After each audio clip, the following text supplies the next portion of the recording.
Cyber నేరాల నియంత్రణపై వేమిరెడ్డి ప్రశాంత్ రెడ్డి అడిగిన ప్రశ్నకు సమాధానం ఇచ్చారు హోం మినిస్టర్ వంగలపూడి అనిత.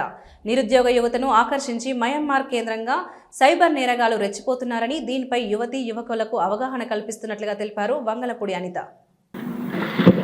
అధ్యక్ష, తమరు కరెక్ట్గా చెప్పారు అధ్యక్ష. ఎందుకంటే ఉగ్రవాదులు కానీ తీవ్రవాదులు కానీ కంటికి కనిపిస్తారు, కానీ సైబర్ నేరగాలు కంటికి కనిపించిన శత్రువుల ఈరోజు చాప కింద నీరులాగా మ్యాక్సిమం అంతా పాకే పరిస్థితి కూడా వచ్చింది అధ్యక్ష. ఇందులో అధ్యక్ష మనం భయపడాల్సింది, కొంచెం బాధపడాల్సింది ఏంటంటే ఈ సైబర్ నేరాల్లోని విక్టిమ్స్ అందరూ కూడా బాగా చదువుకున్న వాళ్ళు, వెల్ ఎడ్యుకేటెడ్, ఐఏఎస్లు, ఐపీఎస్లు, రిటైర్డ్ ఆఫీసర్స్, ఇలాంటి వాళ్ళందరూ కూడా ఇందులో విక్టిమ్స్గా ఉండటం అన్నది కూడా నిజంగా చాలా బాధాకరమైన పరిస్థితి అధ్యక్ష. ఎందుకంటే సైబర్ నేరాలకు మేము లిస్టు చూసుకొని ఒకసారి క్రానలాజికల్గా అంతా మేము చెక్ చేసుకుంటే అందులో మోస్ట్ ఆఫ్ బాగా వెల్ ఎడ్యుకేటెడ్ ఇందులో ఉంటున్నారు. నెక్స్ట్ ఆఫ్ ఇందాక మేడం గారు చెప్పినట్టుగా విలేజెస్లో కూడా అధ్యక్ష చాలా మంది ఏంటంటే 10th క్లాస్ చదువుకొని, ఇంటర్మీడియట్ చదువుకొని ఉద్యోగ అవకాశాలు లేక ఉండేటప్పుడు వాళ్ళకి ఒక రకమైన ఎరవేస్తారు అధ్యక్ష. మీకు 10th క్లాస్కే పలానా విదేశాల్లో ఉద్యోగాలు ఇస్తామని, ఇలాంటి ఉద్యోగాలు ఇస్తామని చెప్పి కొంతమందిని మయన్మార్, థాయిలాండ్ అలాంటి చోట్లకి తీసుకెళ్తున్నామని తీసుకెళ్లి ఈ థాయిలాండ్కి మయన్మార్కి మధ్యలో ఒక కేకే పార్క్ అని చెప్పి ఎస్టాబ్లిష్ అయింది అధ్యక్ష. అక్కడికి తీసుకెళ్లి వీళ్ళకి ఉద్యోగాలు ఇస్తున్నామని చెప్పి సైబర్ క్రిమినల్స్గా మార్చే పరిస్థితి కూడా కనిపిస్తూ ఉంది.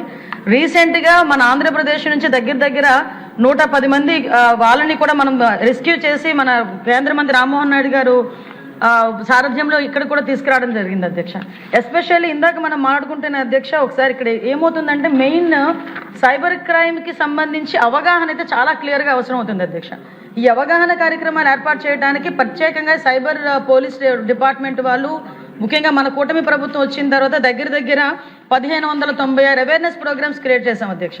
వీటితో పాటు 1930 ఒక హెల్ప్ లైన్ నెంబర్ 24/7 పనిచేస్తుంది. ఎక్కడైనా ఎటువంటి సైబర్ నేరాలు జరిగాయి అన్న ఇన్ఫర్మేషన్ వచ్చిన వెంటనే 1930 నెంబర్కి కనుక కాల్ చేస్తే ఇమీడియట్గా వాళ్ళు రెస్పాండ్ అయితే కనుక కొంతమేరకు మనం డ్యామేజ్ని, కొంతమేరకు మనం ఆ ధనాన్ని కూడా రికవరీ చేసుకునే పరిస్థితి ఉంటుంది.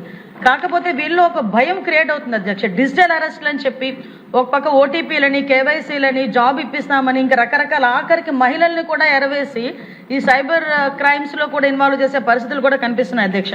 అంటే ఇంచుమించుగా అధ్యక్ష మనం చూసుకుంటే ఈ డిజిటల్ అరెస్ట్ అని చెప్పి చాలా పెద్ద వ్యక్తుల్ని కూడా ఒక రూమ్కే బందీ చేసేసి వాళ్ళ ఆ భయానికే సగానికి సగం చాలా మంది డబ్బులు ఇచ్చే పరిస్థితి వస్తుంది అధ్యక్ష. ఇంకొక పరంగా ఎందుకంటే మీరు అడిగారు, ఇది చెప్పాల్సిన బాధ్యత ఉంది కాబట్టి ఒక నిమిషం ఎక్స్ట్రా అయినా తీసుకుని చెప్పాలని అనుకున్నా అధ్యక్ష. చాలా మంది ఏం చేస్తుంటారంటే బిజినెస్ టిప్స్ ఇస్తామని చెప్పి దానికి కూడా డబ్బులు విపరీతంగా కట్టించుకొని తిరిగి ఇవ్వలేని పరిస్థితులు కూడా ఉన్నాయి అధ్యక్ష. ఇది మీరు అన్నట్టుగా చాలా పెద్ద సబ్జెక్టు. దీని మీద అవగాహన అనేది కంపల్సరీగా ప్రతి ఒక్కరికి కావాలి.